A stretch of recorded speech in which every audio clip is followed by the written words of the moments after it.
Hey guys, tonight we journey back thousands of years to the banks of the Nile, to a civilization known for pyramids, pharaohs and gods that watched your every move. But behind the gold masks and grand temples lies a much harsher reality. Today we're asking, what would really happen if you lived just one day in ancient Egypt? Because let me tell you, the sun isn't the only thing that will roast you alive. So before you get comfortable, take a moment to like the video and subscribe, but only if you genuinely enjoy what I do here, and let me know in the comments where you're tuning in from and what time it is for you. It's always fascinating to see who's joining us from around the world.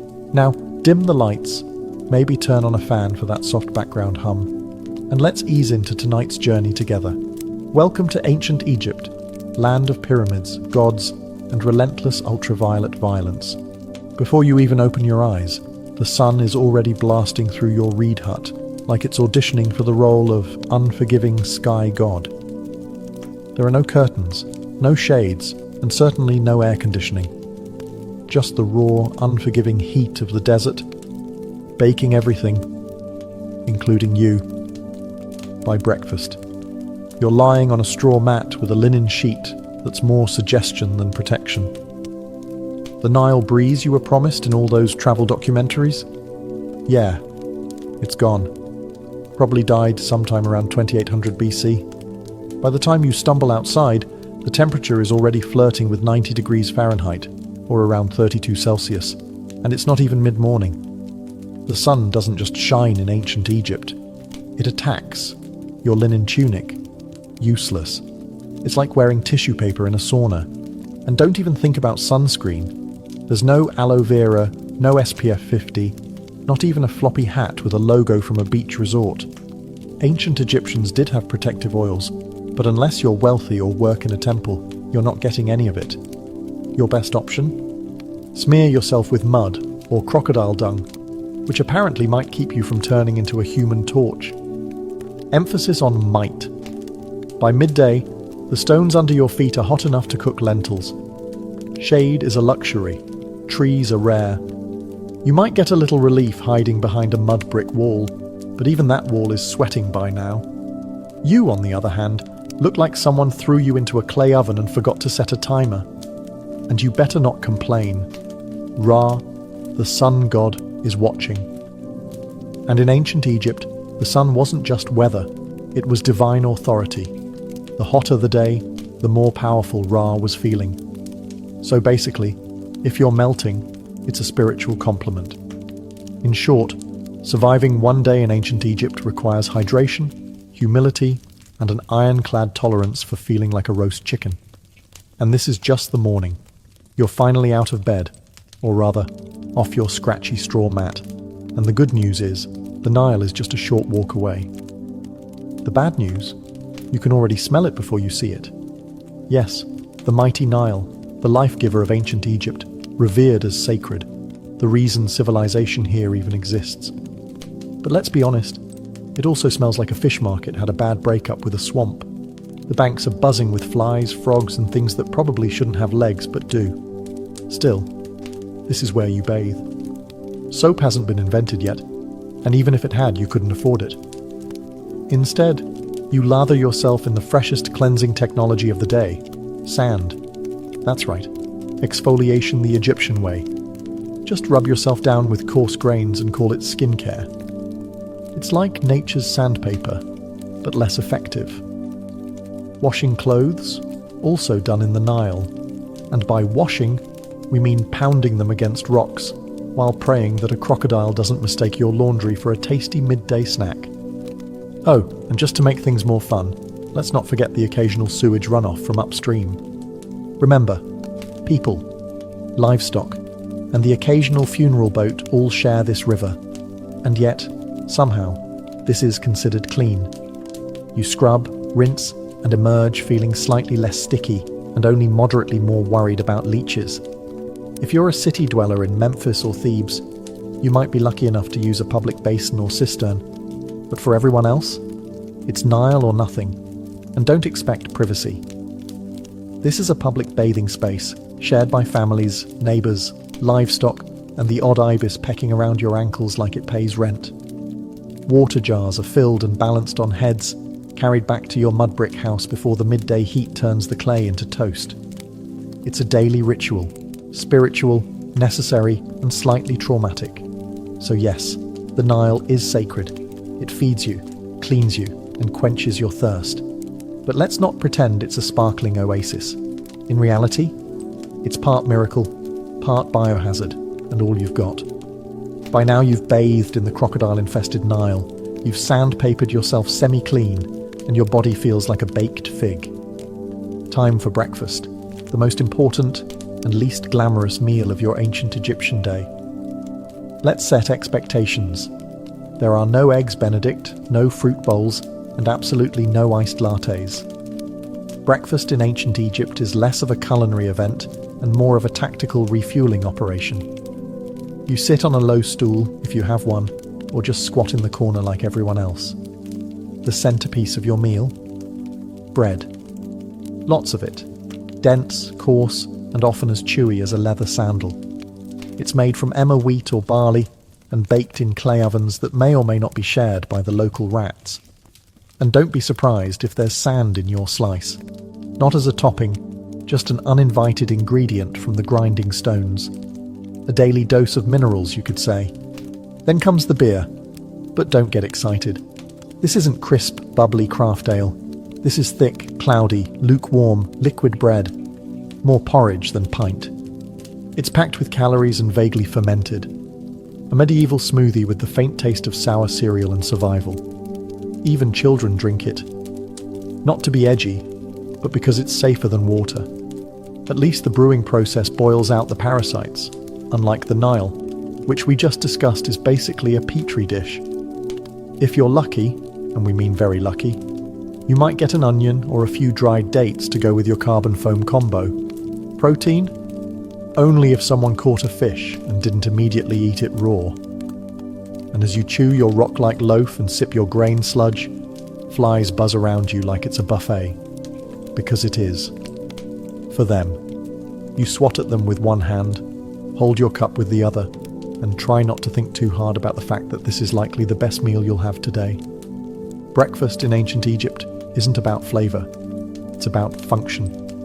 It fuels your body just enough to survive until the next time someone hands you another sand-infused brick of bread.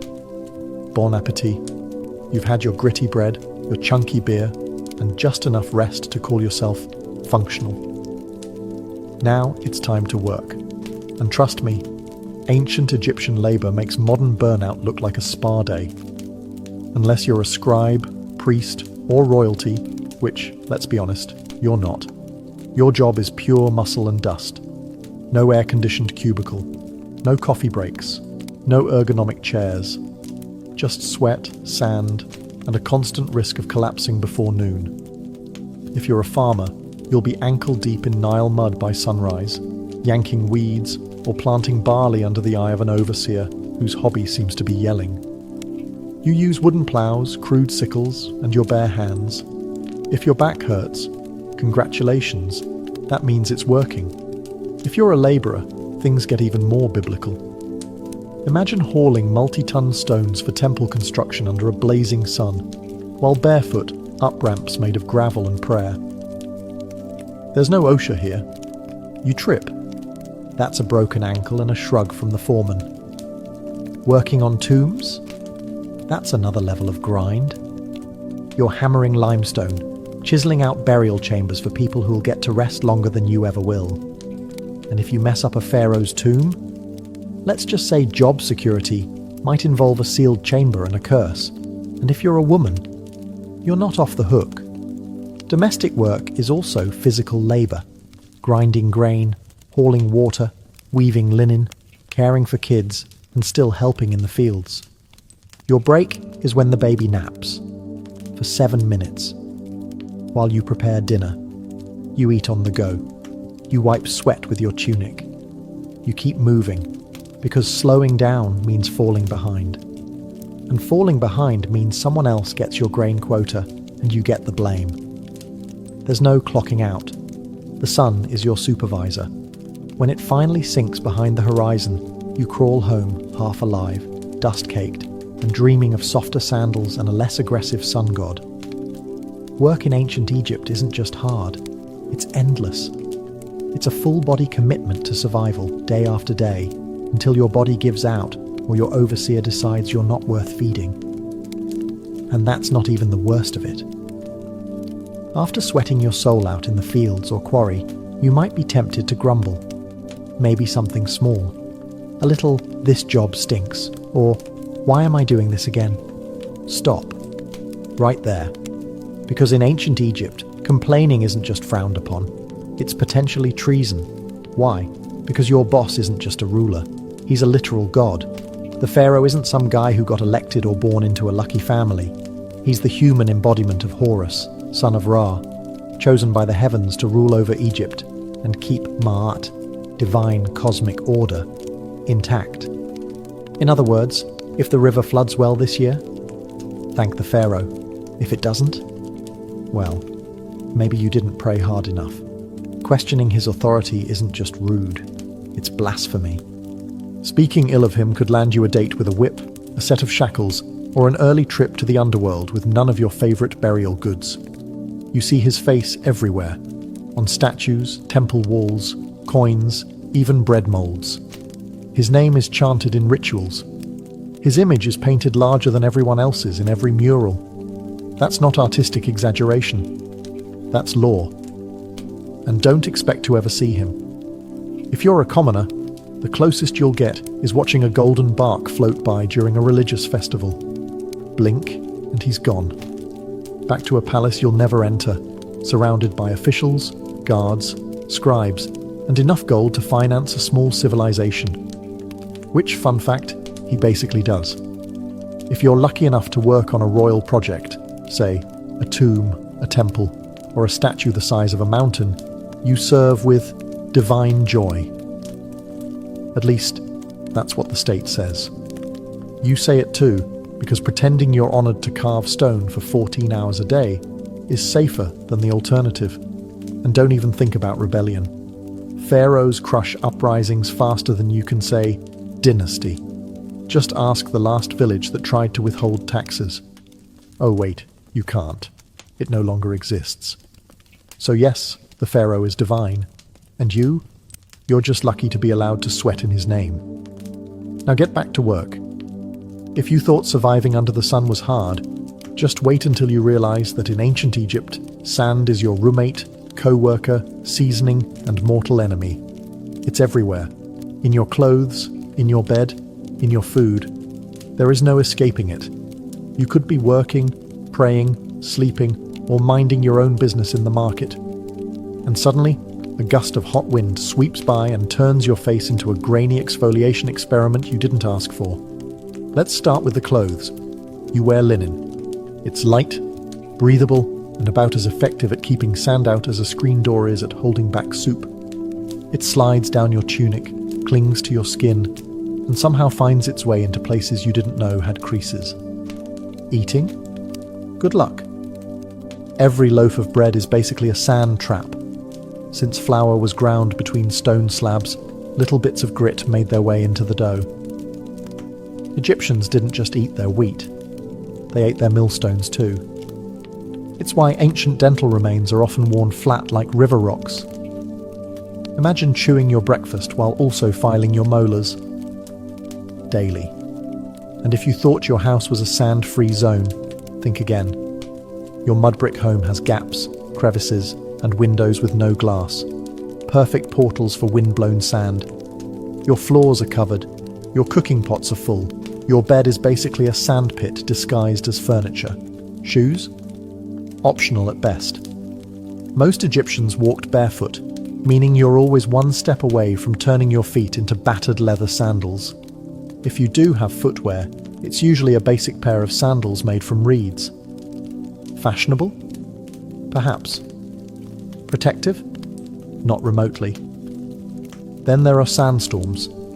Egypt's version of a slap from the gods. Sudden, swirling, blinding. One moment you're talking to a friend, the next you're spitting dust and feeling like someone dumped an entire beach into your eye sockets. Visibility drops to zero, and everyone around you turns into vaguely coughing silhouettes. In short, sand is the roommate who never leaves, the spice in every meal, and the silent enemy of your eyes, lungs, and dignity. It's not just the backdrop of your life, it's part of your body now. And no, you can't wash it off. You already tried. In the Nile, which is probably full of more sand. In ancient Egypt, religion isn't just a weekend activity. It's the operating system for everything. Your job, your diet, your hygiene routine, your bedtime rituals, all dictated by gods who seem to have very specific opinions. First, understand this. The gods are everywhere. Your town has temples to a dozen different deities, each responsible for some vital function. There's Ra, who pilots the sun across the sky like it's a divine Uber. Thoth, the ibis-headed god of wisdom, is in charge of scribes and moon calendars. Sobek, part crocodile, part nightmare fuel, guards the Nile. And Bastet, the cat goddess, basically runs public relations. Forget personal freedom. Your daily routine revolves around pleasing them.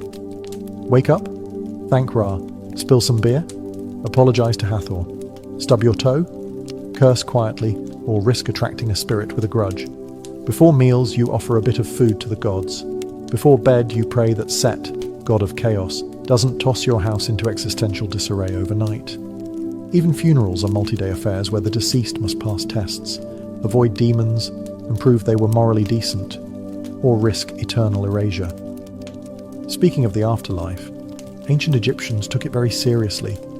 You don't just die and move on. You must pass a judgment process involving your heart being weighed against a feather of truth. If your heart's heavier, because of lies, cruelty, or maybe stealing someone's goat, you're eaten by Amit, a creature with the head of a crocodile, the body of a lion, and the legs of your worst nightmare.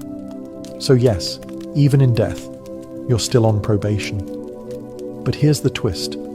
This complex belief system isn't depressing. It's comforting. Egyptians believed life was part of a cosmic balance, and if you followed the rituals and upheld Ma'at, the principle of truth and order, you had a chance at a peaceful eternity, complete with food, family, and maybe a boat. Of course, the richer you were, the more gods seemed to notice you. Temples were massive, priests were powerful, and peasants? Well, they just hoped the gods were feeling generous that day. Because in ancient Egypt, faith isn't optional. It's your job description, your insurance plan, and your travel itinerary for the next life. So, you've stepped on something sharp, got bit by something weird, or caught something contagious, which in ancient Egypt is basically Tuesday. Time to seek medical care. Just don't expect a waiting room or a sterile environment. You're about to be healed with a combination of spells, herbs, and sheer optimism. First, you'll be taken to a doctor. And to be fair, they were some of the most advanced in the ancient world. They had surgical tools, medical texts, and a decent understanding of anatomy. But here's the catch. Science in ancient Egypt always came with a heavy dose of magic. You're given a poultice made of honey, mouldy bread, and crushed herbs. Honey actually is antibacterial, and mold has early penicillin properties. So it works? Sort of.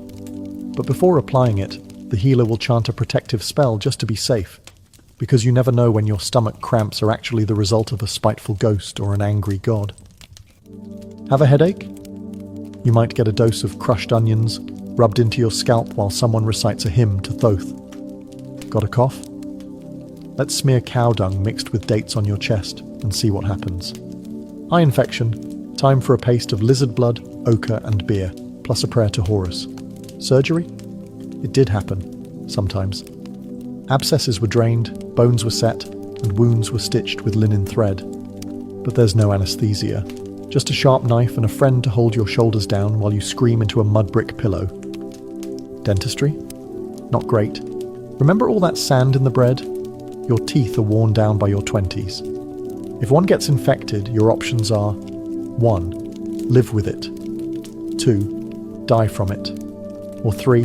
Have it pulled with something resembling pliers made by a blacksmith with low standards. And let's not forget the amulets. Whether you're giving birth, getting stitched up, or just sneezing too loud, a good doctor/priest will probably hang a charm around your neck, just in case the real issue is an invisible serpent spirit curled around your spleen. So yes, Egyptian medicine had its moments, but mostly, you'd better believe in the gods, because your band-aid is literally a prayer.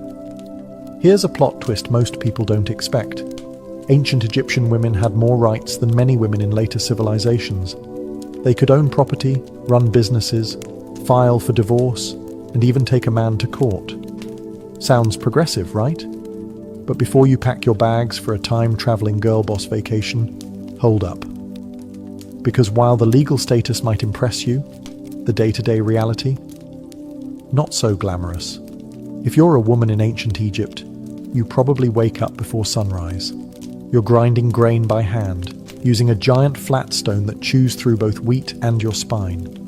Then it's off to haul water from the Nile, cook breakfast, care for children, manage the household, feed animals, and if needed, help in the fields. You're a one-woman workforce in linen. There's no me time, no spa days, and definitely no maternity leave. Childbirth is risky and painful. Midwives are helpful, sure, but there are no epidurals, no disinfectant, and no push playlists featuring relaxing harps. You give birth in a hot room with incense, prayers, and hopefully, not too much bleeding. Let's talk fashion. Linen dresses are light and breathable, but there's no underwear and no shoes. The sun scorches your skin, the sand grinds into everything, and the bugs think you're an all-you-can-eat buffet. Want makeup? Great. Egyptian women did wear cosmetics, but it's lead-based and applied with sticks that look suspiciously like toothpicks. Now, if you're lucky enough to be born into a wealthy family, things are better. You might read, write, manage estate accounts, or become a priestess. If you're born royal, you could even become pharaoh, like Hatshepsut or Cleopatra, who ruled with brilliance and terrifying eyeliner. But if you're poor, your status may be legal, but your reality is physical. You work, sweat, bend, carry, birth, bury, and pray. You're not chained by law, but by survival. Still, Egyptian women had agency, and that mattered. They could speak in court, keep their inheritance, and didn't become property when they married. Compared to many ancient societies, that's huge. So yes, Egyptian women had rights, but comfort? That's reserved for statues and goddesses, not the woman elbow deep in dough while swatting flies off a toddler. You made it through another grueling day in ancient Egypt. You ate your gritty bread, hauled your buckets, avoided divine wrath, and maybe even dodged a sandstorm. Time to relax, right? Wrong. Because in ancient Egypt, your real test begins after you die. Death isn't the end. It's just the beginning of an incredibly bureaucratic, multi-phase journey through the underworld. And if you thought the labor overseer was strict, wait until you meet the gods of judgment. First, your soul takes a trip to the Hall of Ma'at. Here, before a tribunal of 42 deities, you must proclaim your innocence in what's basically the oldest legal deposition in history. You say things like, I did not steal. I did not lie. I did not covet my neighbour's donkey. All while hoping the gods buy it. Then comes the heart test, literally. Your heart, believed to be the seat of the soul, is placed on a scale opposite the feather of Ma'at, the symbol of truth, justice, and balance. If your heart is heavier than the feather, well, that means you've lived a wicked life. Enter Amit, part lion, part crocodile, part hippo, all terrifying. She doesn't arrest you, she doesn't fine you. She eats your soul, destroying it forever. No afterlife, no second chances, just eternal non-existence, which, in a culture obsessed with eternity, is the ultimate punishment. And it gets better. You can doom yourself not just by actions, but by words. One wrong confession, one forgotten line during your judgment, and boom, spiritual obliteration. It's like an open book test where failure means getting devoured by a mythological death hybrid. If you do pass, congratulations.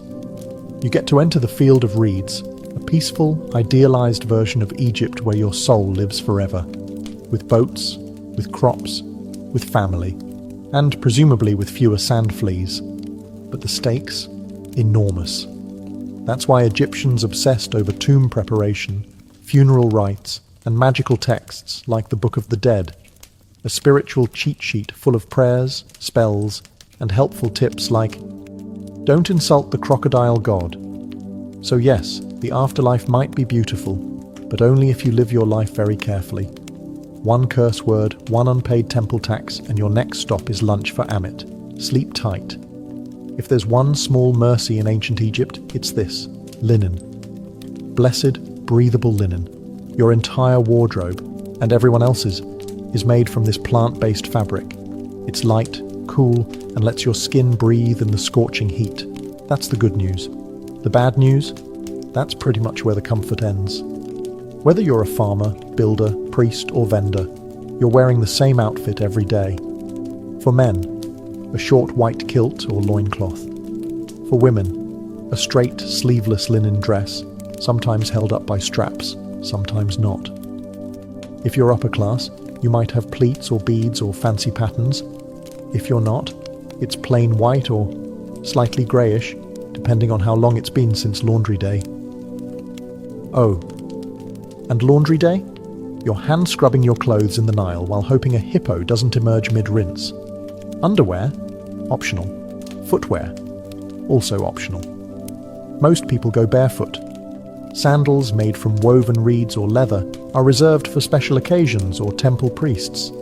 So unless you're royalty, expect to spend your days with hot sand between your toes and possibly a sharp rock in your heel. Accessories? Absolutely, but mostly functional. Amulets for protection, necklaces to show status, and eye makeup made from powdered coal, which wasn't just for fashion. It helped reduce glare from the sun and supposedly warded off infections. Yes, even eyeliner had a job in ancient Egypt. But no matter how well you dress, the bugs don't care. Flies, gnats, mosquitoes. They treat your airy outfit as an invitation. You're walking through the day swatting constantly, rubbing on perfumed oils, and praying that your linen doesn't stick to you like a wet curtain the moment the sun reaches full strength. And of course, your outfit doesn't change with the seasons, because Egypt doesn't really have seasons, just hot and slightly less hot. So your linen ensemble is basically your year-round uniform, whether it's 110 degrees or a chilly 70-degree evening. So yes, Egyptian clothing was light, elegant, and far more comfortable than what Romans would wear later. But don't let the breezy outfits fool you, because no matter how floaty your tunic feels, your life is still heavy with labour, heat, sand, and bugs that refuse to respect your personal space. You've survived another blistering Egyptian day, hauling bricks, dodging sandstorms, and praying your linen doesn't disintegrate mid-task. But in ancient Egypt, survival is always temporary, because no matter how tough you are, you probably won't live past 35. Let's break it down.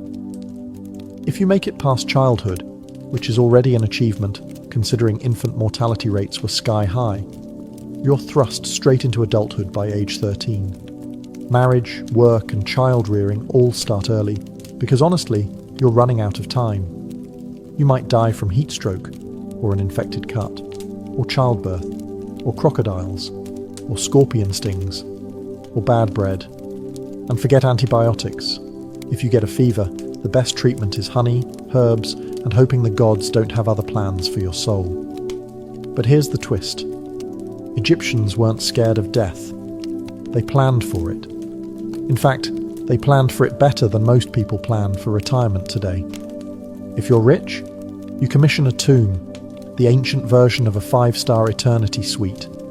You start saving up grave goods, jewellery, food offerings, perfumes, statues, even tiny servant dolls called shabtais to do your chores in the afterlife. Think of them as spiritual interns who work while you nap forever. Your body is embalmed, wrapped in linen, stuffed with natron, natural salt, and tucked neatly into a painted sarcophagus. You're buried with a copy of the Book of the Dead, which is less about doom and more like a mystical travel guide, complete with passwords for the afterlife, spells to confuse demons, and instructions for not getting eaten by soul-devouring monsters. If you're poor, well, your tomb is likely a shallow pit in the sand. Your body is wrapped in whatever fabric your family can spare, maybe a pot or two placed nearby, and then covered with earth. No murals, no golden mask, just you and the wind. But even the poorest Egyptians held onto the dream of the afterlife. A peaceful, fertile paradise called the Field of Reeds, where you farm without sweat, eat without hunger, and sail the Nile forever under gentle sunlight. So yes, you'll probably die young in ancient Egypt. But if you lived well, prayed right, and didn't insult too many jackal-headed gods, you just might spend eternity in style. You've finally made it to the afterlife. Or at least, into the tomb. You've been embalmed, wrapped, blessed, and buried. Time to rest in peace, right? Well, not exactly. Because in ancient Egypt, even the dead get robbed. Let's start with a simple truth. Tombs are full of expensive stuff. Gold amulets, jewelry, perfumed oils, carved statues, chests full of linens, and, for pharaohs, literal boatloads of treasure. All intended to be taken into the afterlife. But treasure in a tomb is basically an open invitation for someone with a chisel and bad intentions. Tomb robbery was so common that it became a full-time problem. Pharaohs tried to fight it by hiding their tombs deep in cliffs, locking them behind trapdoors, and scrawling terrifying curses on the walls. Things like, "May a crocodile devour your soul," or "May your limbs be twisted forever by a serpent made of fire." Spoiler, the curses didn't work. Grave robbers came anyway, at night in secret, with inside knowledge. Sometimes they were locals, sometimes they were corrupt workers who helped build the tombs. In some cases, even priests and guards were in on it. And the punishment for getting caught? Severe. Think public beatings, mutilation, exile, or death. But considering how valuable tomb goods were, especially gold and rare incense, the risk often seemed worth it. After all, the dead don't fight back. But it's not just the wealthy who got robbed. Even commoners' graves were disturbed. Poorer Egyptians might have been buried with a small pot of beer or a loaf of bread for the afterlife. That was still worth stealing. Food was scarce, tools were valuable, and linen was currency. The irony? Tomb robbing wasn't just about greed. Sometimes it was about survival. Egypt went through famines, political collapse, and invasions. A hungry worker might break into a tomb not for treasure, but for food. And when your children are starving, a few funeral offerings look less like sacred objects and more like dinner. So in ancient Egypt, you're not safe just because you're dead. Your tomb can be looted, your name erased, and your mummy unwrapped by some desperate soul with a pickaxe and poor moral judgment. Rest in peace, only if no one knows where you're buried. We've all seen them, those majestic, mysterious carvings on the walls of temples and tombs. Birds, eyes, snakes, lotus flowers, men walking sideways like they're on a fashion runway. Ancient Egyptian hieroglyphs, visually stunning and insanely difficult to learn. Sure, they look cool, but try reading them. Hieroglyphs weren't just decorative art. They were a full-blown writing system with over 700 characters, and growing. Some symbols represent entire words, others are sounds, and many are determinatives, which clarify meaning. Because, writing the word star with an actual star symbol might be too straightforward. And don't expect spaces or punctuation. Ancient Egyptian writing was basically one long, beautiful riddle, with artistic flair, 0 vowels, and a deep need for context. Oh, and it can be written left to right to left, or top to bottom, depending on what the scribe felt like that day. The trick? Look at which way the birds or people are facing. That's your reading direction. If they're facing right, read right.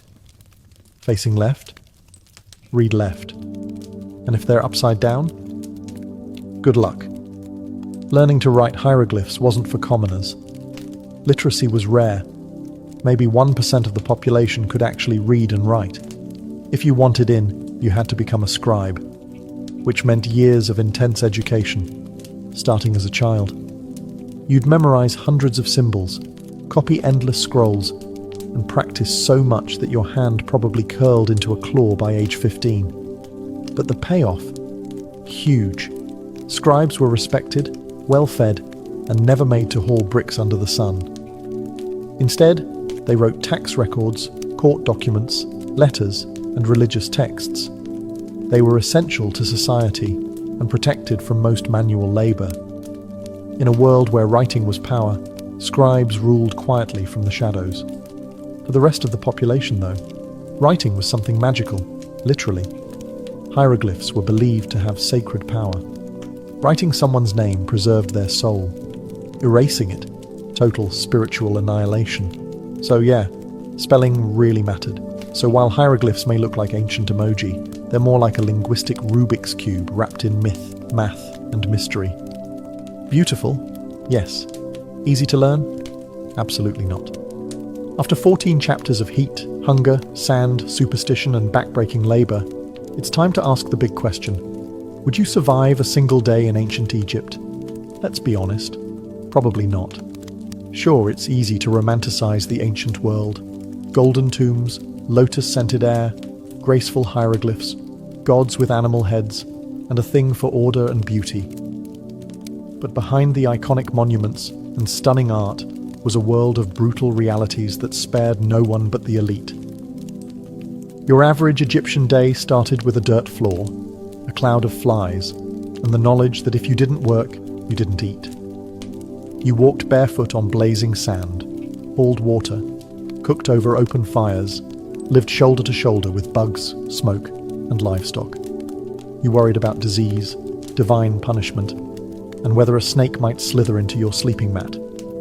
You had no toothpaste, no medicine, no retirement plan. And if you were lucky, maybe 2 changes of linen. You served a god king who could take your land with a decree, a climate that cooked your skin by noon, and a religion that required you to pass a literal divine test after death just to get into the good version of the afterlife. Let's also not forget the things you didn't have. No antibiotics, no sunscreen, no privacy, no plumbing, no painkillers, and no easy escape. Once you were born into your class, that was it. No promotions, no career changes, no finding yourself. You were either a scribe, a farmer, a labourer, a mother, a servant, or dead. And yet, for all this, the ancient Egyptians weren't miserable. They believed deeply in their gods, their purpose, and the beauty of life. They loved music, dance, food, family, and festivals. They joked, they painted. They imagined eternity with enough clarity to build stone monuments that still stand today. But for a modern person, without your air conditioning, your filtered water, your Advil, your sneakers, and your smartphone, you'd fold before the second sandstorm hit. So no, you wouldn't last a day in ancient Egypt. But that's okay, because they lasted thousands of years. And maybe, just maybe, that's why we still talk about them.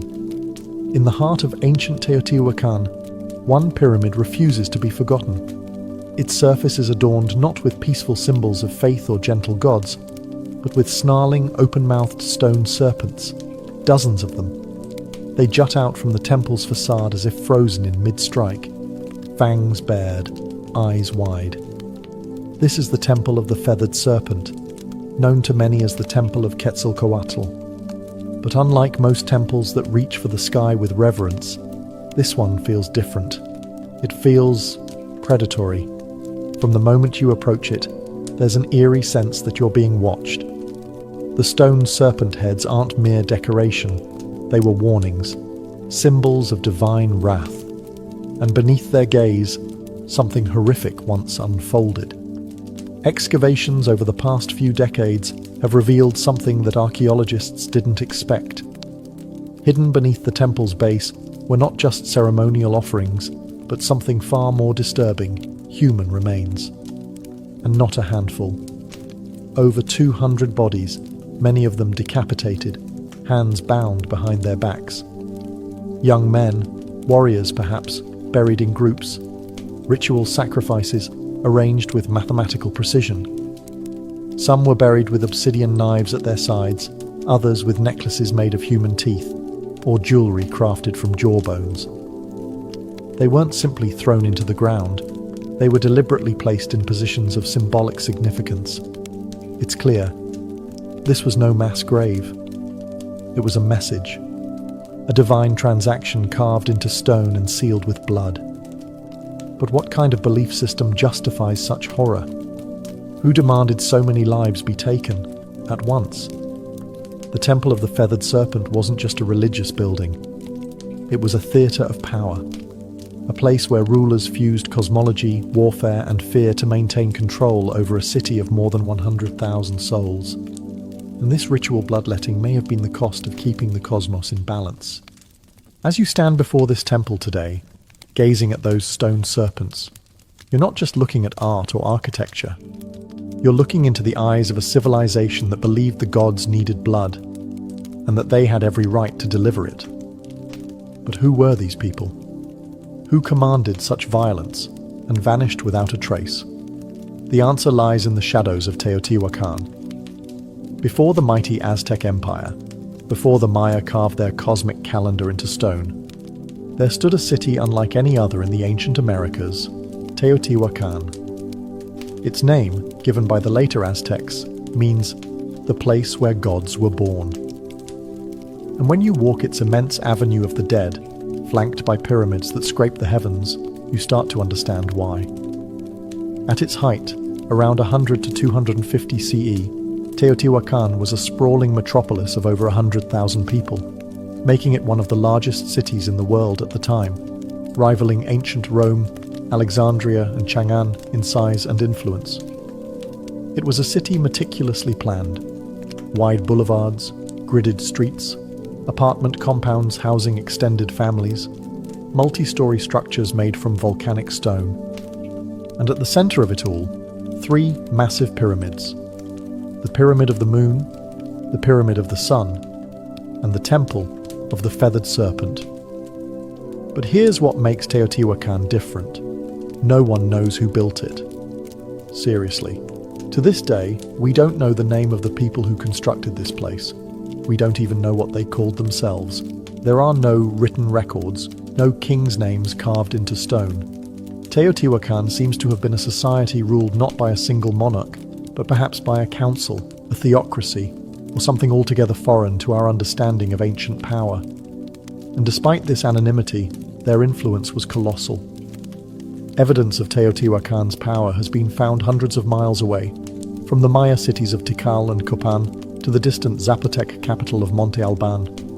Obsidian blades, ceramic styles, murals, and even political meddling. In one case, Teotihuacan emissaries may have helped overthrow a local Maya king to install a ruler more favorable to their interests. But how did they maintain such a vast network? How did a city with no known writing system command such authority across Mesoamerica? The answer may lie in how they combined cosmic ideology with statecraft. Their temples were more than places of worship. They were tools of control, aligning perfectly with astronomical events, serving as theatres of ritual sacrifice, and reminding every citizen and every visitor that Teotihuacan was no ordinary city. It was the axis of the world, a sacred engine that kept time, fate, and blood flowing in sync. And at the heart of it all stood the Temple of the Feathered Serpent. To understand the temple, you must first understand the deity it was dedicated to, the Feathered Serpent. Known later by the Aztecs as Quetzalcoatl and to the Maya as Kukulkan, this figure is one of the most enigmatic gods in all of Mesoamerican mythology. But in Teotihuacan, centuries before the Aztecs rose to power, the Feathered Serpent was already a central, possibly supreme, divine force. But here's the paradox. What kind of god is both a serpent and a bird? Think about that. Serpents slither through the underworld. They shed their skin, symbolizing rebirth, duality, and death. Birds soar high in the sky, closer to the sun, representing freedom, divinity, and life-giving wind. To combine these two, earthbound and sky-dwelling, death and life, chaos and order, was to create something entirely cosmic, something terrifyingly powerful. The feathered serpent wasn't just a god, he was a bridge between worlds.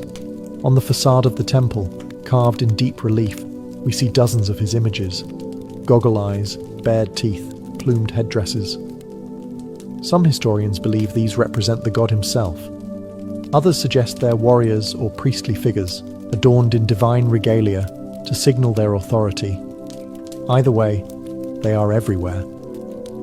The temple is covered in these snake-bird hybrids, as if the structure itself breathes with divine presence. But the feathered serpent wasn't just a god of the heavens. He was intimately tied to sacrifice.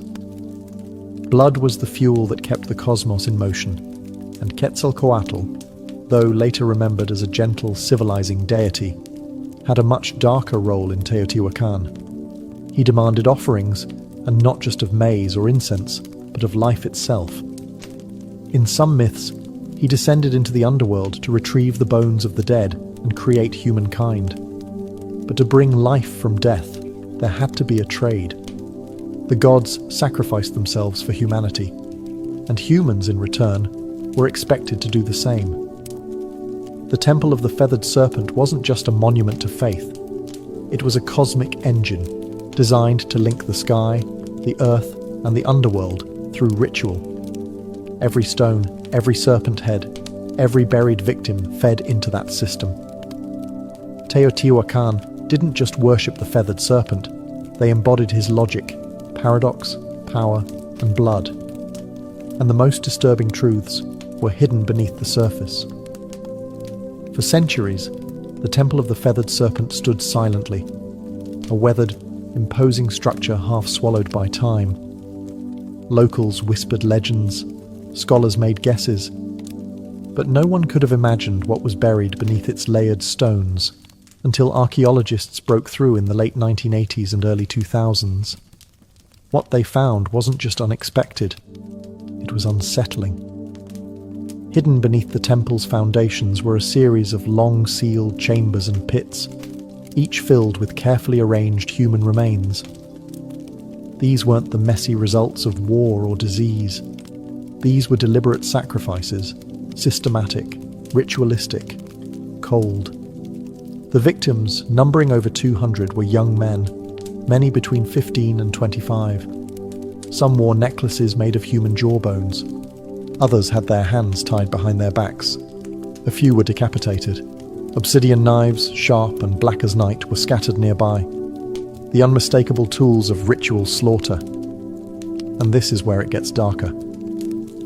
The arrangement of the bodies followed geometric and symbolic patterns. They weren't buried randomly.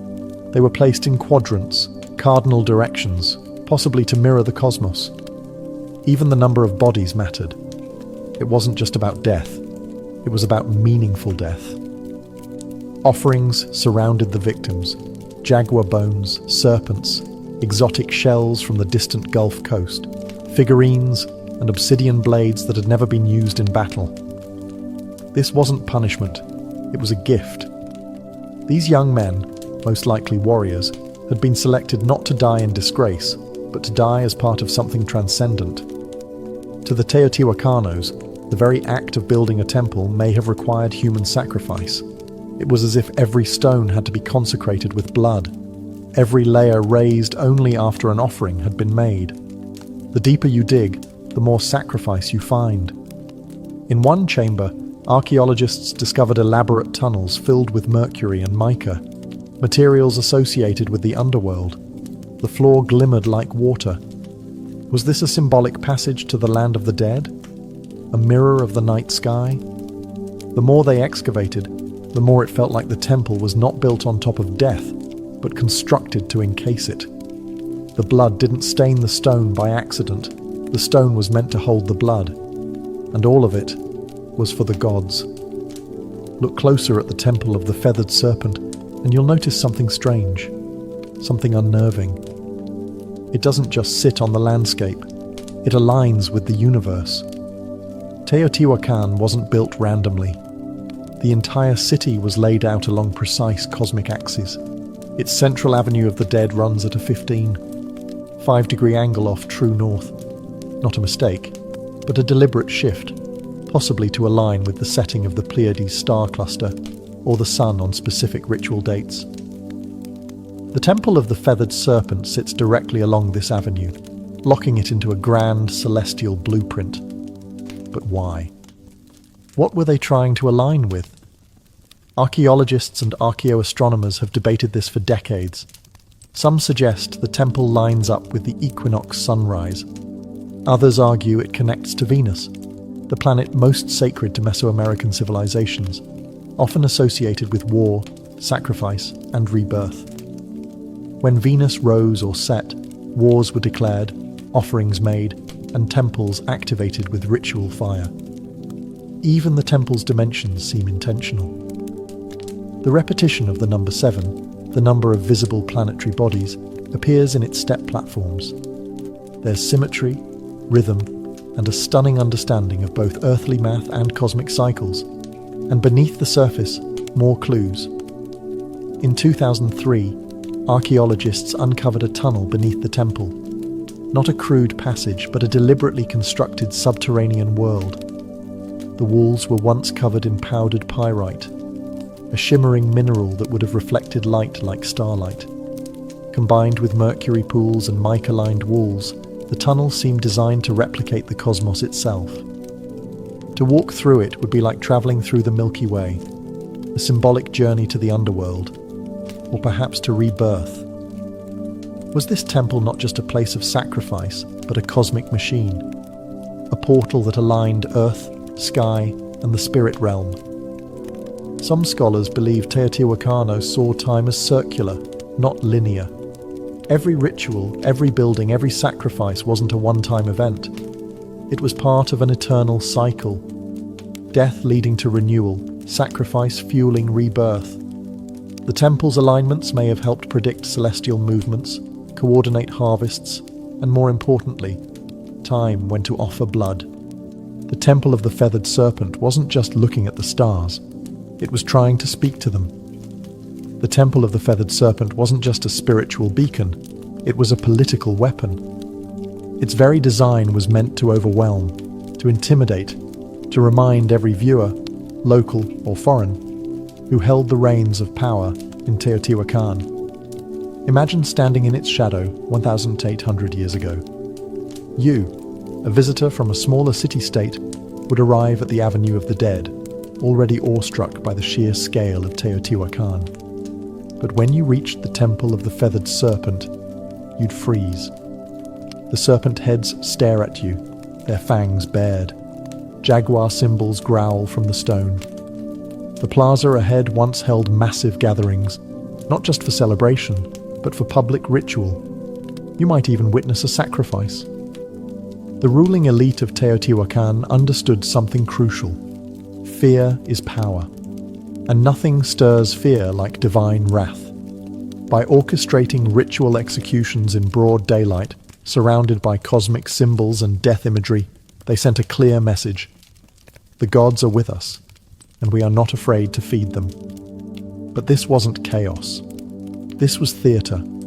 Priests in feathered headdresses and obsidian masks would chant, dance, and spill blood, turning cosmic myth into political performance.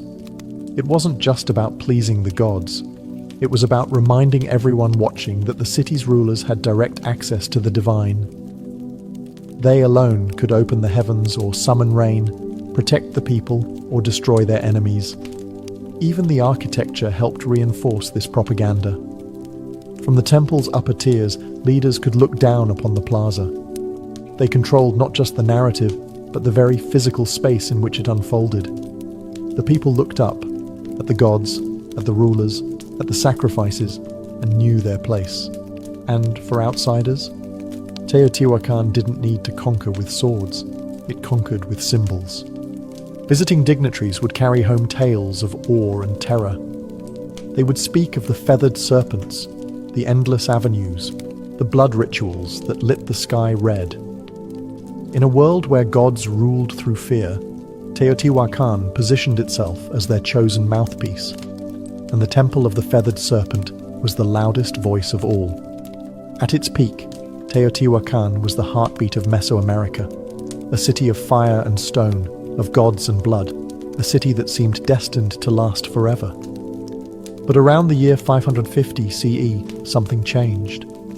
Something broke, and the silence that followed was as chilling as the temple's stone serpent heads. The fall of Teotihuacan was not loud and glorious. It was gradual, then sudden. Signs of strain began appearing decades earlier, signs that the cosmic engine was faltering. Evidence points to a long period of drought, crop failure, and social unrest. The very systems that had sustained this grand city, centralized power, religious dominance, cosmic order, began to crack under pressure. And then came the fire. Archaeologists have uncovered widespread burn layers across elite compounds, temples, and administrative buildings, including signs of violent destruction at the Temple of the Feathered Serpent. What's strange is that the lower-class residential areas were mostly untouched. This wasn't an external invasion.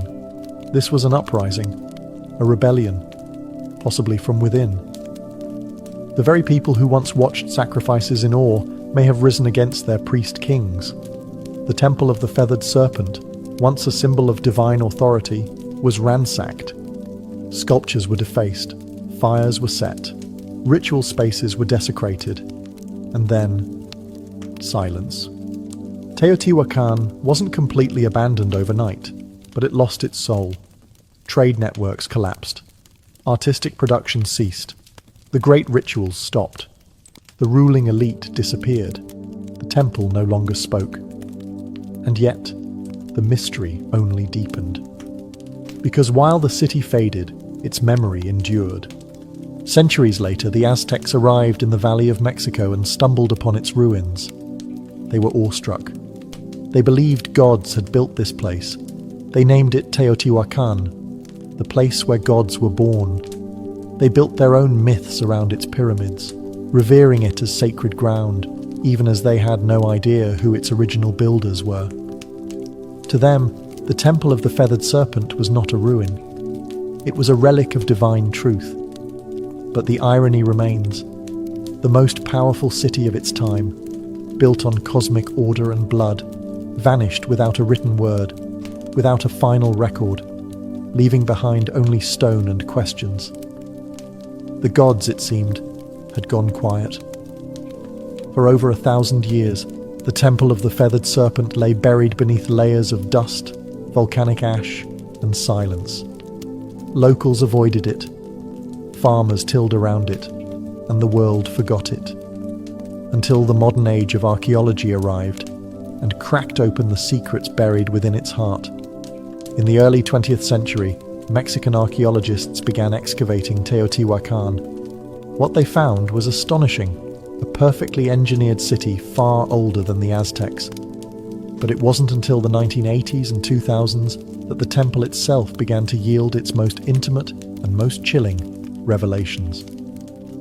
One of the most dramatic discoveries came in 2011, when researchers uncovered a sealed tunnel beneath the Temple of the Feathered Serpent.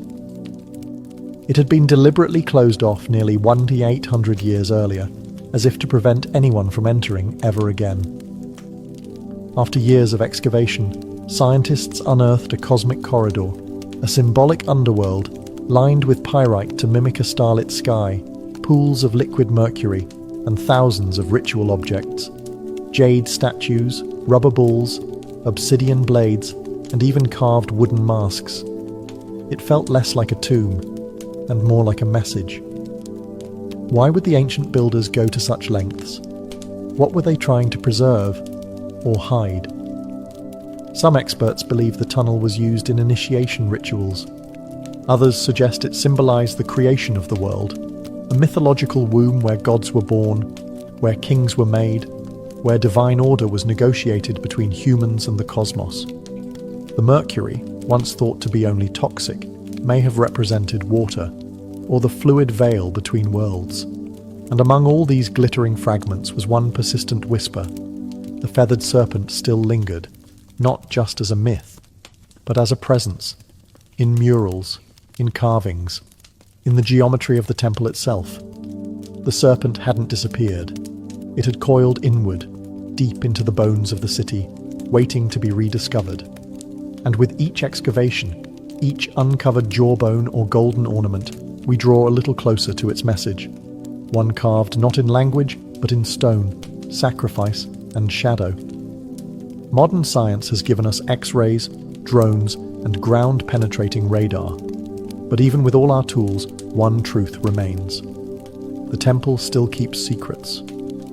Today, the Temple of the Feathered Serpent stands as a haunting monument, not just to a civilization long gone, but to a way of thinking that merged power, cosmos, and death into one unbreakable system.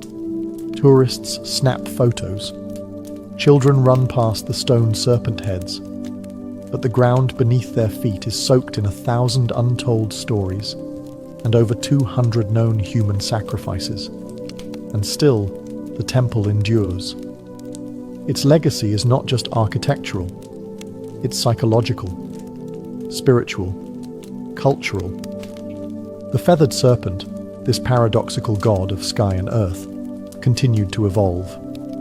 He would be adopted by the Toltecs, then reborn by the Aztecs as Quetzalcoatl, where his myth took on a gentler tone, the bringer of knowledge, the god who wept for humanity, the one who vowed to return.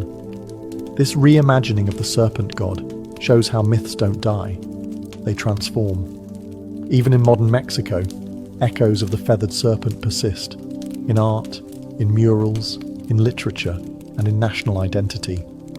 The temple's image has appeared on coins, stamps, and even government buildings. It has become a symbol of mystery, of pre-Columbian brilliance, and of the untamed spiritual world that once pulsed through Mesoamerica. But there's another legacy, one less visible, more uncomfortable. The Temple of the Feathered Serpent forces us to confront the price of belief. It asks hard questions. How far will humans go to feel connected to the divine?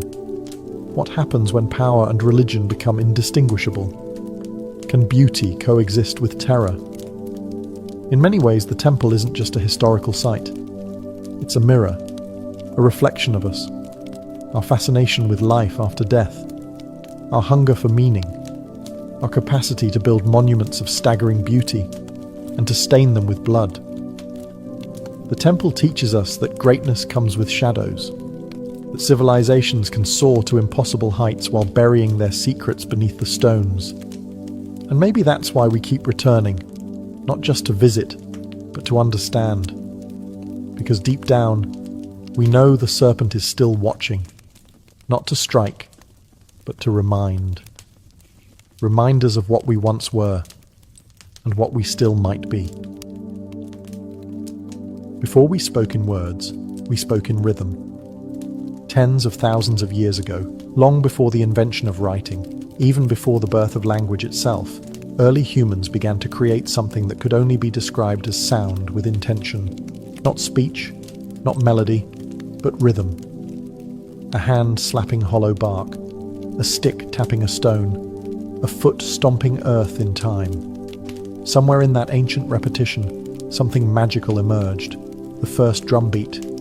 It wasn't called music, it wasn't called anything, but it felt like something, like communication, like movement, like emotion taking form. Anthropologists have uncovered evidence of primitive percussion instruments dating back over 30,000 years. These were likely made from natural materials, tree trunks, hollowed out gourds, stretched animal hides. Nothing fancy, nothing preserved. But these rudimentary drums were not toys or idle distractions. They served real purposes, to warn, to summon, to connect. Imagine a tribe scattered across a dense forest. One beat from a distant drum, and others knew danger is coming. Or a celebration has begun, or the gods are listening. The earliest drums weren't just tools, they were extensions of the human body. A heartbeat externalized, a pulse that could be felt across a valley. Drumming wasn't something you watched or listened to. It was something you participated in together, around fires, under stars, in caves where echoes made the air itself vibrate. These ancient rhythms became a language of emotion, joy, grief, warning, hope, all expressed not in syllables or symbols, but in patterned sound. Before the first flutes were carved, before string instruments were dreamed of, the drum was already alive, anchoring us in time, giving shape to ritual, and uniting individuals into tribes. In that way, the drum became humanity's first instrument, and perhaps its first form of collective identity. No matter where on earth people lived, they created something to strike, something to beat, something to mark the moment. Because even when we had no words, we had rhythm. And that rhythm was everything. In the cradle of early human civilization, drums were not just instruments, they were sacred voices. Every tribe, every culture, every corner of the earth developed its own rhythm. But the purpose was nearly universal, to commune with the unseen. In Africa, where some of the world's earliest drums emerged, rhythm was deeply intertwined with life, death, and ancestry. The djembe, carved from a single tree and wrapped in goatskin, was believed to contain three spirits: that of the tree it was carved from, the animal whose skin gave it voice, and the craftsman who brought it to life. Played in circles, the djembe didn't just accompany rituals, it was the ritual. Then there were the talking drums, capable of mimicking human speech through pitch and tone. In West Africa, these drums carried messages across miles, relaying news, warnings, births, and deaths from one village to the next. Long before the telephone, humans were already drumming their messages through the landscape. Across the oceans, Native American tribes treated the drum as a living entity. It was the heartbeat of Mother Earth, played in ceremonies to honor ancestors, summon healing, or guide the souls of the dead. The large powwow drum, played by a circle of drummers, was both a musical and spiritual engine, a communal pulse that aligned humans with nature and spirit. In Australia, the Aboriginal people used clapsticks and percussive stomps in the sacred Dreamtime, a mythic era of creation. In the Arctic, Inuit shamans struck frame drums to enter trance states, seeking visions or communicating with spirits during long, dark winters. These weren't performances. These were acts of survival, healing, storytelling, and connection. To drum was to remember. To drum was to belong.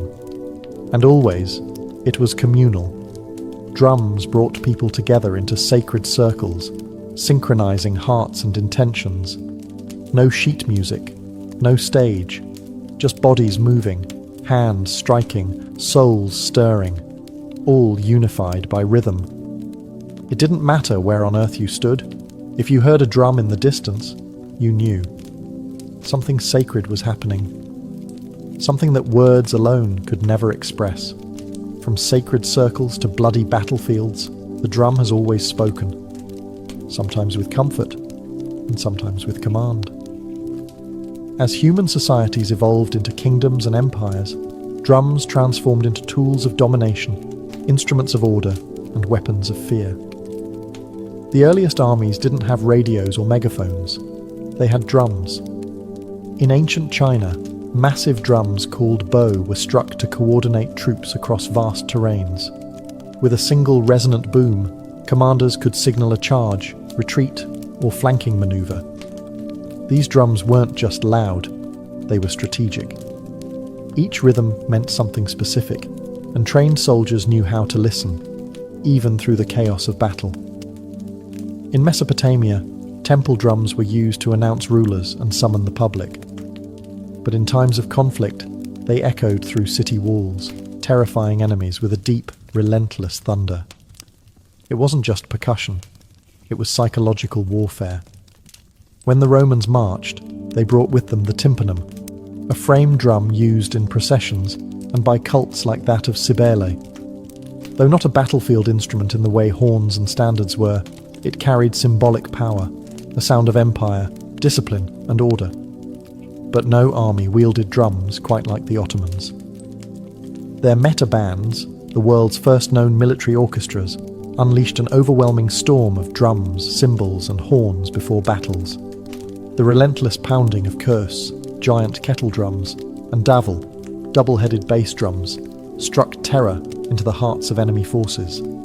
Some European accounts describe soldiers freezing in panic before even seeing the Ottomans, paralyzed by sound. Drums also enforced power off the battlefield.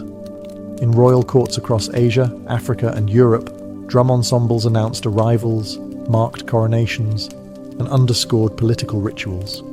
To beat a drum was to declare, "Power is present."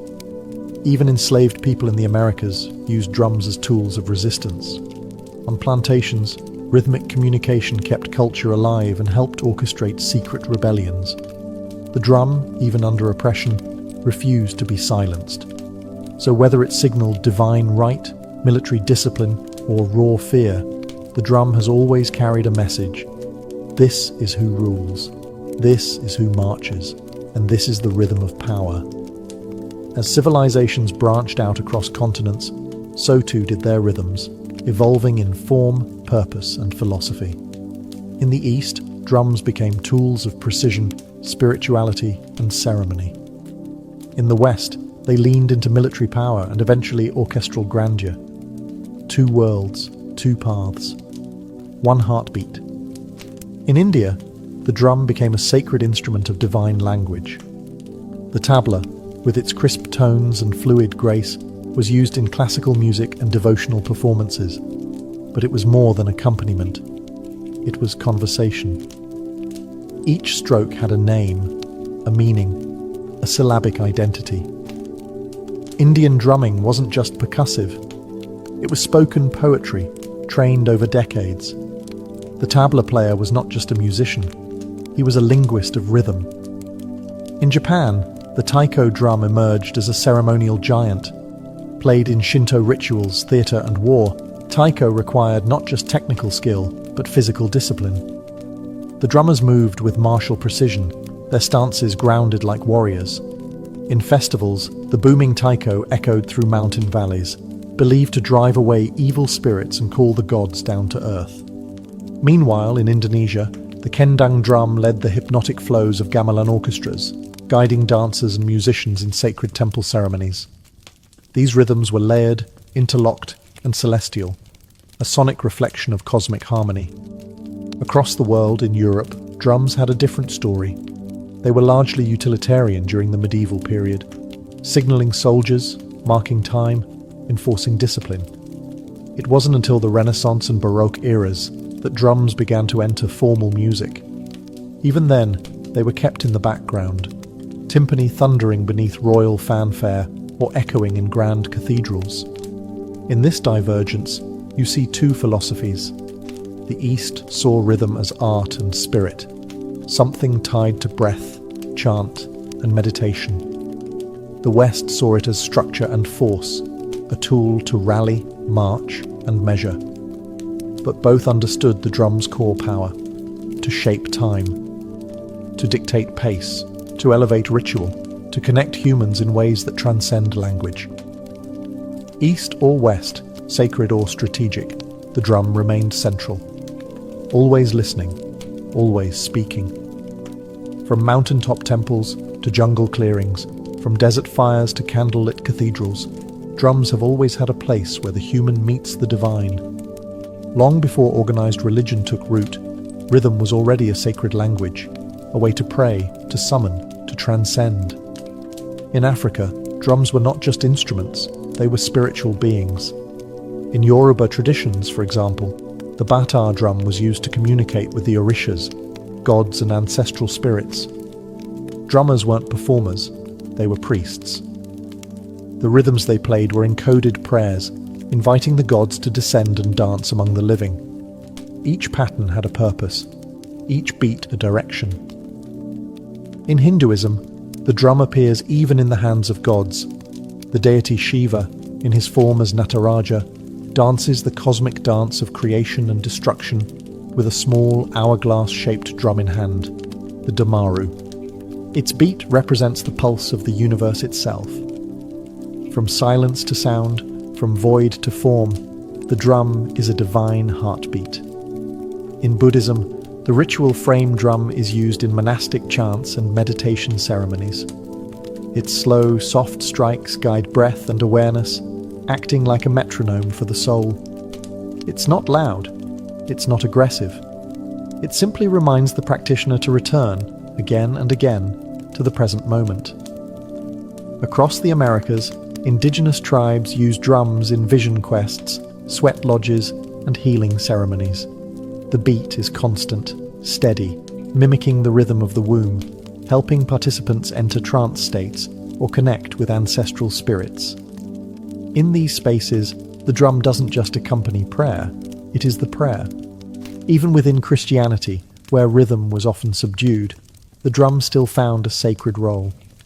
In gospel traditions, particularly in African American churches, drums became a means of praise and power, a heartbeat behind voices lifted in devotion, a reminder of struggle, hope, and divine rhythm in every life.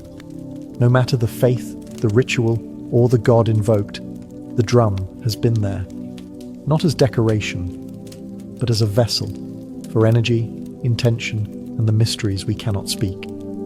Because when words fail in worship, rhythm remains, and the divine always listens.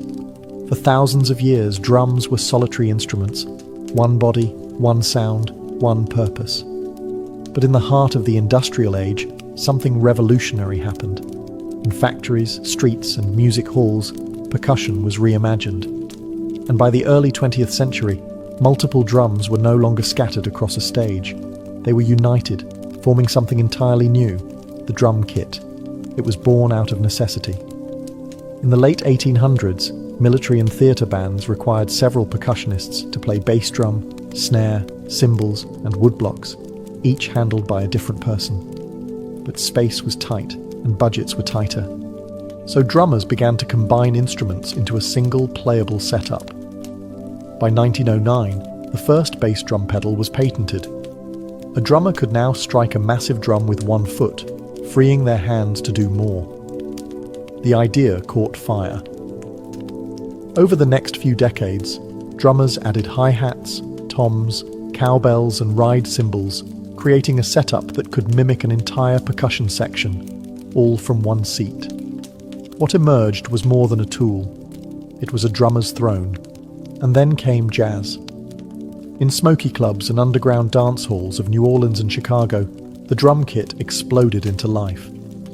Jazz drummers didn't just keep time, they played the kit like a voice, with syncopation, swing, and sensitivity. Legends like Gene Krupa and Buddy Rich turned the drum set into a lead instrument. Rhythm became storytelling. As jazz evolved into rock, the drum kit grew louder, heavier, more powerful. The 1960s and 70s saw kits expand with multiple toms, splash cymbals, and double bass pedals. Drummers like John Bonham, Neil Peart, and Keith Moon pushed the limits of stamina and creativity. The drummer wasn't in the background anymore.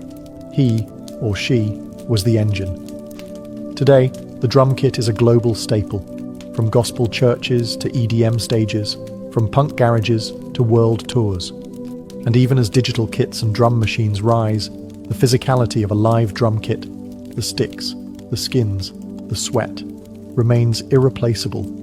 It's a symbol of modern rhythm, a fusion of centuries, where tradition meets innovation, and where one drummer can speak with 10 voices at once. The world beats in thousands of dialects, and so do its drums. From continent to continent, culture to culture, the drum has taken countless forms, each carrying a distinct identity, sound, and purpose. These aren't just instruments. They're cultural signatures, crafted from local materials, shaped by local hands, and steeped in the rhythms of everyday life. In West Africa, the djembe remains a heartbeat of community gatherings. It speaks in sharp slaps and deep bass tones, designed for storytelling and spontaneous conversation. Next to it, the dundun provides the foundational pulse, a rhythmic anchor around which others can dance. In Africa, a drum ensemble isn't just music. It's a conversation between spirits, ancestors, and the living. In the Middle East, the darbuka, a goblet-shaped drum made from clay or metal, delivers crisp, fast-paced rhythms essential to belly dancing and classical Arabic music. Its voice is sharp and articulate, demanding precision from its player and movement from its listeners. Across the Caribbean and Latin America, drums tell a different story, one born from resilience and fusion. The conga, bongo, and timbales reflect the blend of African, indigenous, and Spanish influences. In Cuba, the sacred bata drums are used in Santeria rituals, each drum speaking a divine language tied to the orishas. In Brazil, the thunder of surdo and cuica drive samba parades through the streets, infusing joy into protest, prayer, and carnival. In India, the mridangam and tabla dominate South and North Indian classical music, respectively. These drums are so precise, they are tuned to pitch, blurring the line between rhythm and melody. Each finger movement matters, each stroke carries centuries of tradition. Then there's the frame drum, one of the oldest in human history, appearing in everything from Persian daf to Irish bodhran, from shamanic tools to folk ensembles. Played with fingertips, mallets, or brushes, it's proof that even simplicity can be sacred. What unites them all? Purpose. Whether guiding dance, healing, ritual, or revolution, each drum reflects the soul of its people. Their rhythms carry geography, history, and identity. The global drum family isn't just diverse, it's universal, because no matter where you go, the earth still echoes with rhythm. As the 20th century drew to a close, the sound of drums began to change, not in rhythm, but in texture. The physical gave way to the programmable. The sweaty palms, the wooden sticks, the calloused fingertips, all began to share space with circuits, pads, and software. The age of digital drums had arrived. It began in the 1970s with primitive drum machines, early devices like the Rhythmicon and Roland CR78 that used analog circuits to simulate basic beats. At first, they sounded robotic, even awkward. But musicians saw something else: consistency, control, and endless possibility. Then came a revolution. In 1980, Roland released the TR-808, a drum machine so iconic its deep booming kick and crisp snare would go on to define entire genres. Hip-hop, techno, electro, and trap were all born in part from its synthetic pulse. It was no longer about mimicking acoustic drums, it was about creating new sounds entirely. As digital audio progressed, so did the tools. Electronic drum kits like the Roland Fee drums allowed drummers to play naturally while triggering thousands of sampled or synthesized tones.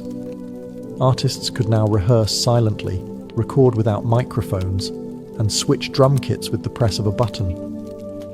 And with computers came digital audio workstations, DAWs, like Ableton, FL Studio, and Logic.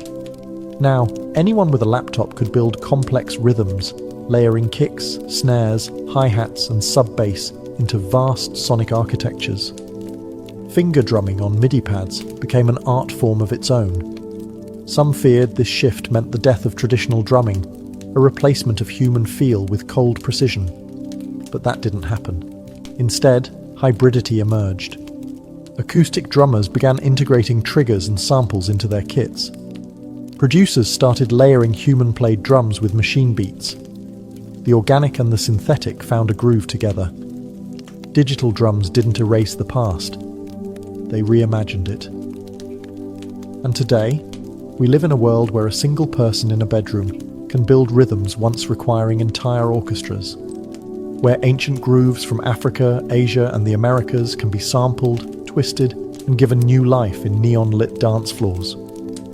The tools have changed, but the purpose remains the same: to move bodies, to shape time, to make silence speak. Across every era, every empire, and every evolution in technology, one thing has never changed.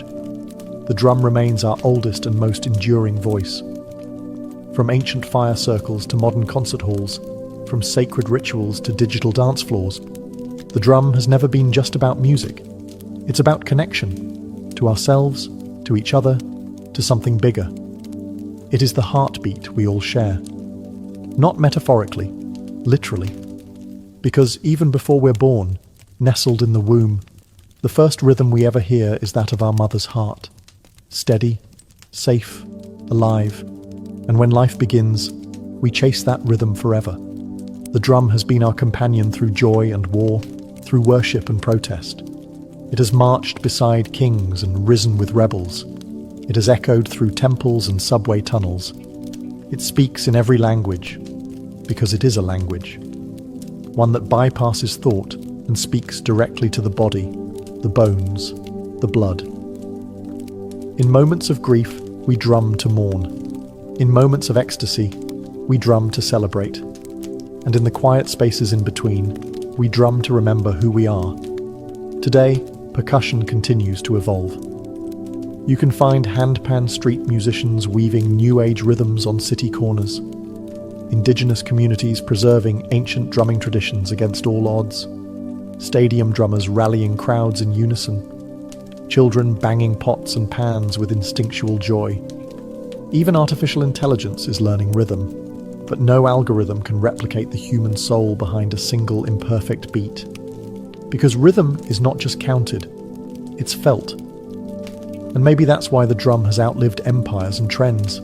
Because deep down, we all crave the anchor of time, the shared pulse that tells us we are here, together now.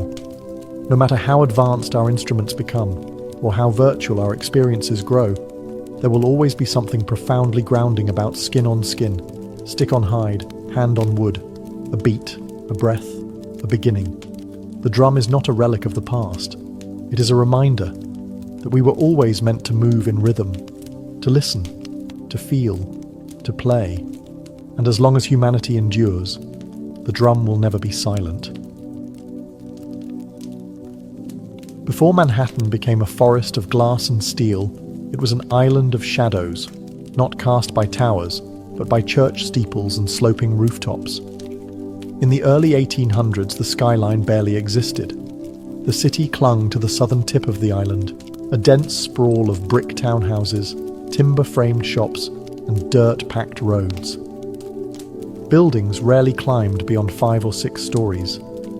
Not because ambition was lacking, but because gravity had the final say. The taller the building, the more weight it carried, and with stone and brick, height came at a steep price. The walls had to be thicker at the bottom to support the upper levels, leaving less room inside and requiring enormous foundations. To build high was to build heavy, and heavy didn't make financial sense. So the city grew horizontally, spreading northward along a grid that had been planned in 1811, one of the boldest urban blueprints of its time. But underneath that grid, beneath the layers of cobblestone and soil, Manhattan held a secret weapon: bedrock.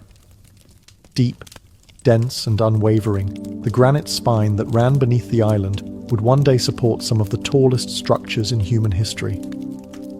But for now, it lay quiet, untouched, waiting. Life in early Manhattan was noisy but grounded. Commerce bustled in the harbour, ships lined the piers, and horses clattered through narrow streets. The economy grew, immigration surged, and the island swelled with energy. But still, the city hugged the ground. The sky remained untouched. The only real vertical statements were churches, Trinity Church being the most prominent. Its spire, completed in 1846, rose over 280 feet, and for a time it was the tallest structure in New York. But even that was more symbol than skyline. What no one knew then was that the skyline's future wouldn't be shaped by stone or wood, but by iron, steel, and vision. And it wouldn't be limited by the ground. It would rise far above it. Manhattan wasn't yet a city of towers, but the stage was being set. The island was ready. The dream was forming. And soon, the skyline would begin to stretch. For centuries, gravity was the greatest architect in Manhattan. It kept buildings short, cities flat, and human ambition tethered to the earth. But in the mid-19th century, two breakthroughs would break the skyline wide open. One lifted people, the other lifted buildings. The first came in 1852, when an inventor named Elisha Otis unveiled his revolutionary safety elevator. In a dramatic demonstration at the New York Crystal Palace, Otis stood on a platform suspended high above a crowd. He ordered the rope to be cut. The crowd gasped, but the platform didn't fall. A hidden mechanism locked the lift in place. With that single breathtaking moment, Otis changed the rules of height. Until then, the top floors of buildings were the cheapest. No one wanted to climb stairs. But once elevators became safe and practical, those upper floors became premium space, offering light, air, and status. The vertical city suddenly made economic sense. But being able to move people upward wasn't enough. Buildings still relied on load-bearing walls, which grew thicker and more cumbersome the higher they went. That's where innovation number 2 arrived: the steel skeleton. In the 1880s and 1890s, engineers began using steel frames to support the weight of buildings, allowing exterior walls to become thin curtains rather than heavy structural anchors. This method, known as steel frame construction, gave architects a new freedom: build as high as the frame could handle. Suddenly, height was no longer a risk, it was a strategy. The technology had arrived, the materials were here, and Manhattan, with its solid bedrock and booming economy, was the perfect canvas. The island's tight geography encouraged vertical thinking, and its status as a financial capital meant that everyone, from banks to newspapers, wanted their name visible in the clouds. The elevator made the sky accessible. The steel skeleton made the sky buildable. Together, they didn't just change architecture, they redefined what a city could be. Now, the race would begin, not outward, upward. By the late 19th century, New York City was no longer content to sprawl. It wanted to soar. The ground was full, the streets were packed, and the only place left to build was up. With steel frame construction and the elevator now established, Manhattan became a proving ground, and the skyline, a battlefield for ambition. The first shots were fired in the 1890s. In 1890, the New York World Building, home to Joseph Pulitzer's newspaper empire, rose 20 stories above Park Row. It was the tallest office building in the world, briefly. Not to be outdone, the Park Row building claimed the title next in 1899, standing at 391 feet. Each new tower was a declaration, not just of wealth, but of vision. To build higher was to announce, "We are the future." Soon, the skyline began to sprout with steel giants. The Singer Building, completed in 1908, stood at 612 feet, becoming the tallest building in the world, and the first structure to surpass the height of the spire of Trinity Church, which had held the record for over 50 years. But even that wouldn't last. In 1913, the Woolworth Building took the crown. Designed by architect Cass Gilbert and funded in cash by retail magnate Frank W. Woolworth, it rose 792 feet, over 55 stories, in a soaring display of neo-Gothic beauty. Dubbed the Cathedral of Commerce, the Woolworth wasn't just tall, it was majestic, an architectural sermon about America's rise as a modern power. But this wasn't just architectural competition, it was branding warfare. Corporations and institutions vied for the tallest, most distinctive buildings, towers that would etch their names into the sky. Every new height was a headline, every silhouette a symbol. The skyscraper became the ultimate billboard, permanent, imposing, impossible to ignore. And beneath it all, the rhythm of progress beat relentlessly. Steam shovels dug foundations into granite. Riveters hammered steel day and night. Immigrants and ironworkers balanced on beams hundreds of feet in the air with no harnesses, only grit and resolve. The skyline was no longer theoretical. It was real, and it was rising. As the 1920s roared through Manhattan, the skyline began to dance. Not just climb. This was the era of Art Deco, a time when architecture wasn't only about height, but style. The Jazz Age poured elegance into steel and stone, and New York's buildings became icons of movement, light, and energy. The most dazzling of them all was the Chrysler Building. Completed in 1930, it stood 1,046 feet tall, briefly becoming the tallest building in the world. Commissioned by car magnate Walter Chrysler, the tower wasn't just a monument to corporate success. It was a symphony of design.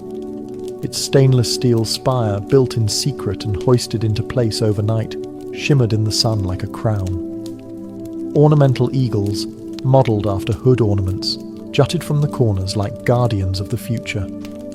With its curves, chevrons, and machine-age detailing, the Chrysler Building didn't just scrape the sky, it seduced it. But the race wasn't over.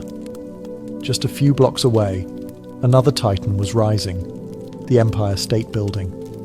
Completed in 1931 during the depths of the Great Depression, it soared to 1,250 feet, stealing the title from Chrysler and holding it for nearly 40 years. Built in just 410 days, with thousands of workers laboring through wind, snow, and steel dust, the Empire State wasn't just a building, it was a message. New York endures. While much of the country struggled, Manhattan pushed upward, and its buildings mirrored the era's dual identity: elegant but aggressive, optimistic yet competitive. The Art Deco style captured the contradictions of the time: geometric but graceful, modern but steeped in myth. Towers weren't just functional, they were sculpted, glowing at night like beacons of possibility. And yet, beneath all that glitter, there was purpose. These skyscrapers were built by barons and moguls who wanted more than profit. They wanted legacy. A permanent place in the skyline and in history. By the end of the 1930s, Manhattan's silhouette had taken shape. The city was no longer just a capital of finance. It was a cathedral of ambition, a skyline that didn't whisper progress, it shouted it. After World War II, Manhattan's skyline entered a new phase, one less ornamental, more corporate. The elegance of Art Deco gave way to glass, steel, and straight lines. America was now a global superpower, and New York was the front office of that empire. The skyline adapted accordingly, not with decorative spires, but with monuments of efficiency.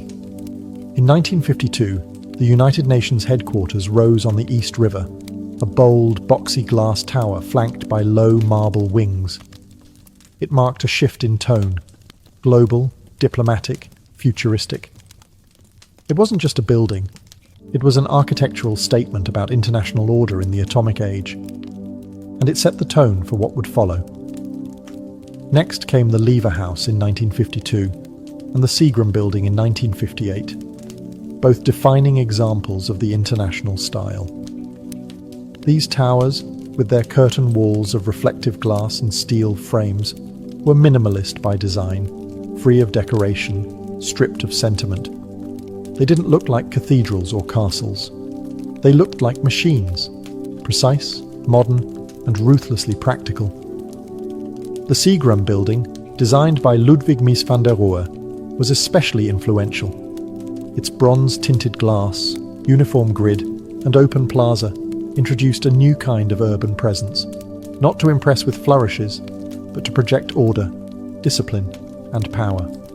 This was corporate architecture at its peak: cold, beautiful, and authoritative.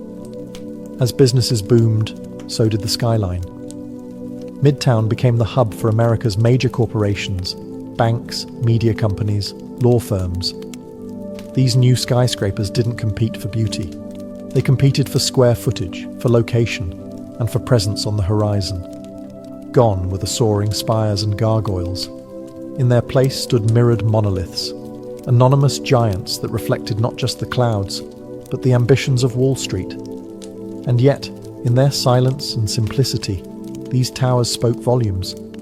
They told the story of a country obsessed with growth, precision, and modernity. They defined the corporate era, shaping the look and feel of cities across the globe. But even amid all this glass and steel, one thing remained true. The skyline was still a symbol. Only now, it whispered power, rather than shouted beauty. By the late 1960s, New York was already a vertical masterpiece, but it still had room to dream bigger. That dream took shape at the southern tip of Manhattan, where a pair of identical towers would soon alter the skyline forever. They were bold, controversial, and unlike anything the world had ever seen. They were the twin towers of the World Trade Center. Conceived as a hub for global commerce, the World Trade Center project was overseen by the Port Authority of New York and New Jersey. Architect Minoru Yamasaki designed the buildings with a radical minimalist approach. Vertical lines, aluminum cladding, no setbacks. Each tower would rise over 1,160 feet, dwarfing every building before them. The ambition wasn't just architectural, it was ideological, a statement of global connectivity, a new temple for capitalism. Construction began in 1966. To make room, an entire neighborhood, Radio Row, was raised. The foundations required a revolutionary technique known as the slurry wall, allowing engineers to build deep into the soft riverbed while holding back the Hudson. It was one of the most challenging engineering feats of its time. When completed in 1973, the Twin Towers weren't universally loved. Some critics called them sterile or boxy. Others mourned the loss of the ornate towers of the past. But to many, the towers were pure presence, bold, confident, and commanding. They didn't dance with the sky like the Chrysler. They didn't taper like the Empire State. They stood firm, twin pillars of certainty and scale. More than just buildings, the World Trade Center became an international symbol of business, of unity, of American might. People came from around the world to visit the observation decks, to dine at windows on the world, or simply to stare up in awe from the plaza below. For nearly 3 decades, the Twin Towers dominated Lower Manhattan. They anchored the skyline, giving it symmetry and gravitas. And while other cities built taller structures, none carried the iconic weight of those 2 towers rising side by side. The skyline had changed once again. This time, not with ornament or artistry, but with monumental ambition. On the morning of September 11, 2001, the Manhattan skyline changed forever, not by cranes or construction, but by violence and smoke. In less than 2 hours, the Twin Towers of the World Trade Center collapsed into dust, fire, and twisted steel. Thousands of lives were lost, and the 2 pillars that had once defined Lower Manhattan were gone. The attack wasn't just an assault on people or buildings. It was an assault on symbols, on what those towers stood for: commerce, modernity, freedom, ambition. For decades, the Twin Towers had defined the southern end of the island. Their clean, monolithic forms had become visual shorthand for New York itself.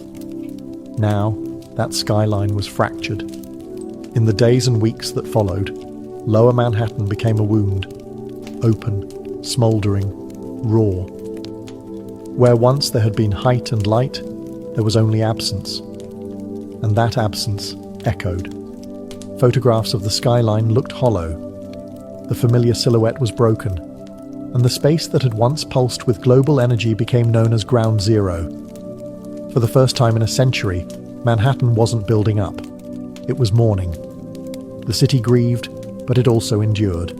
Steelworkers, firefighters, police officers, and volunteers poured into the site, not to construct, but to recover. Rubble was cleared, lives were honored, silence replaced the clang of iron. In a city always rushing forward, this was a forced pause, a long breath held in collective pain. But even in sorrow, New York did what it had always done. It looked up.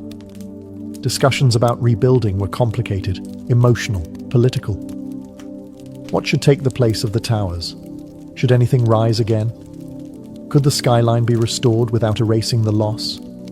For years, the hole in the ground remained, a reminder of what was and what was taken. It became sacred space. And yet, slowly, plans emerged. Designs were drafted, cranes returned, steel returned. Not to erase the tragedy, but to create something new beside it. But before anything was built, one truth stood clear. The skyline was no longer just a symbol of power or ambition. It had become a memorial, a silhouette shaped by both triumph and tragedy. And the story wasn't over. In the aftermath of devastation, a city known for speed, ambition, and movement paused. Not to surrender, but to reimagine. Rebuilding the Manhattan skyline after 9/11 wasn't just a matter of architecture, it was a matter of identity. What would rise in place of the Twin Towers? Could anything? The answers came slowly. In 2003, a design by architect Daniel Libeskind was selected for the new World Trade Center site. It wasn't just about height, it was about healing, memory, and renewal. The plan would blend commercial space with public memorials, parks, transportation, and light. It wasn't a return to what had been. It was a statement of what could be. At the heart of it all stood a new tower. One World Trade Center, originally called the Freedom Tower. Rising from the northwest corner of Ground Zero, it would become the tallest building in the Western Hemisphere at 1,776 feet, a number chosen to echo the year of America's independence. But this wasn't just about patriotism. It was about defiance, about reaching up, again, despite loss. Construction began in 2006, and in 2014, One World Trade Center opened its doors. Clad in shimmering glass and standing like a crystal obelisk, it didn't try to imitate the past. It offered something new, reflection, both literal and symbolic. The building changes with the sky, glowing, darkening, disappearing, depending on the light. It is presence without arrogance. Beside it, the 9/11 Memorial opened in 2011. Two deep voids where the original towers once stood, each with a continuous waterfall and the names of the fallen etched into bronze. It's not just part of the skyline, it's part of the city's soul. The new skyline took years to take shape. Other towers rose, 3 WTC, 4 WTC, and 7 WTC, each one sleek, modern, and purposeful. Together, they represent not just a city rebuilt, but a city transformed. New York didn't just replace what was lost, it evolved. It honored the past while building for the future. And in doing so, it reminded the world of something deeply American and deeply human. You can knock a city down, but you can't keep it from rising. Today, the Manhattan skyline is more than a collection of buildings. It is a living symbol of ambition, of resilience, of the American dream itself. No other silhouette in the world carries so much weight. It's etched into pop culture, history, and memory. You can draw it with 5 lines, and people will recognize it instantly. It tells a story of bold engineers and fearless ironworkers, of architects who imagined spires that pierced clouds, and of immigrants who crossed oceans to help build them. It speaks of risk, reward, and reinvention, the constant churn of New York itself. It has never been finished, and it never will be. The skyline is alive, always changing. In recent years, it's stretched even higher, but not in lower Manhattan. This time, the vertical race moved uptown. Along Billionaires Row, super slender residential towers like 432 Park Avenue, Central Park Tower, and 111 West 57th Street now rise like needles above Midtown. These skyscrapers are feats of engineering, pencil-thin, wind-tested, and made for the ultra-wealthy. Critics call them sky-piercing expressions of inequality. Others see them as marvels of modern ambition. Meanwhile, in Hudson Yards, an entirely new neighbourhood has appeared, with gleaming glass towers, public art, and corporate headquarters rising where rail yards once sprawled. The skyline now stretches farther west, evolving with the city's changing needs and ambitions. But even as it grows, the skyline holds its past tightly. The Empire State Building still glows at night, the Chrysler still gleams at sunrise, and One World Trade Center stands solemn and proud. The skyline remembers what came before, even as it reaches for what's next. More than any monument or statue, it is the skyline that defines New York, not just in form, but in meaning. It is a place where humanity dared to build upward, again and again, through booms, busts, wars, and wounds. A city of millions, reflected in steel and glass.